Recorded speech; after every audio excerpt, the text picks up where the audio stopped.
All of our kits come with self-tapping screws, makes it nice and easy. So he's punching this first one centered underneath the main drain. Key is do not over tighten, so when that drill starts getting close, that screw's running out of threads, back off a little bit.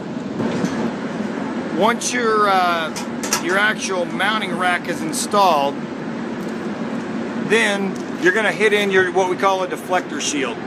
You kind of look back at this, you can see that grease will hit that deflector shield and it has a V shape to it that'll bring that grease down to the middle of the rack system. Okay, I wanted to mention a couple of key features that we've got with the flush mount mounting bracket that we use, which is the orange bracket here. One thing that's really nice about this is sometimes your curbs come out and they don't necessarily sit nice and straight. Maybe when you put your rack system in place, you may find that the curb makes it run downhill, or rather it may go uphill. So one thing that's nice about this is the way we've developed these feet is if you'll come in, you just kind of pry up on these feet. We're going to try and make this thing lean up.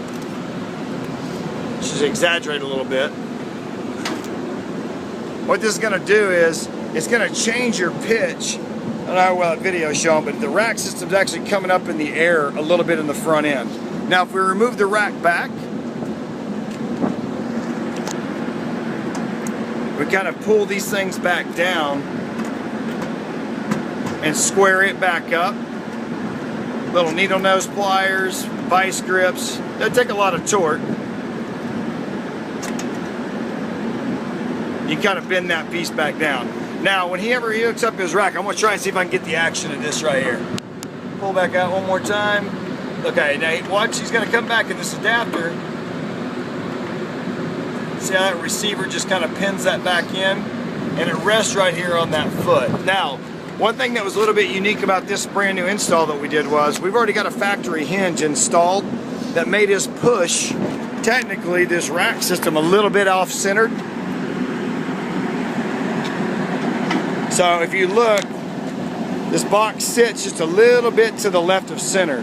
The nice thing about using a deflector shield is anything that hits over in this area is going to redirect. And if you notice, he's got his deflector shield centered right in the middle of that box. That way everything's going to funnel right to the pillow. Alright, next step is to install the actual oil absorbent pillow inside of your rack system. Now if you'll notice, we bag every pillow from drip lock. It's not just so we can keep the material inside of the pillow during shipment, it's actually so you can reuse this bag. If you were doing a filter replacement, you got a nice bag that you can turn around and use to throw away all your dirty debris and things like that. So hang on to those as much as you can. Now, what's important about a pillow, you notice these things get a little bit on the dusty side, and what he's going to do is he's going to work this pillow out nice and flat. In other words, we want the media inside of it to be nice and flat or even across it. He's going to set it down inside the rack system. He's going to tuck those corners in, and the key is right there. The key is he's working a bowl or a funnel shape down into the middle of the rack.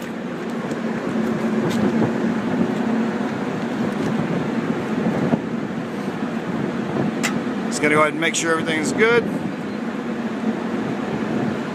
He's going to snap his lid back in place. Easy enough. Now, a couple of things to take away from that is whenever he puts that filter media inside of here, or his pillow, it's detrimental that he covers this drain hole, not just with the pillow material, but with the actual filter media. The idea is we're filtering water. We don't want to just leave things where they're redirecting grease out of a main drain of the rack system. That's meant to lose rainwater, not grease. So make sure your pillows are nice and in front of that hole. That concludes the install on the rack system. If you've got any questions, please call tech support. Thank you very much.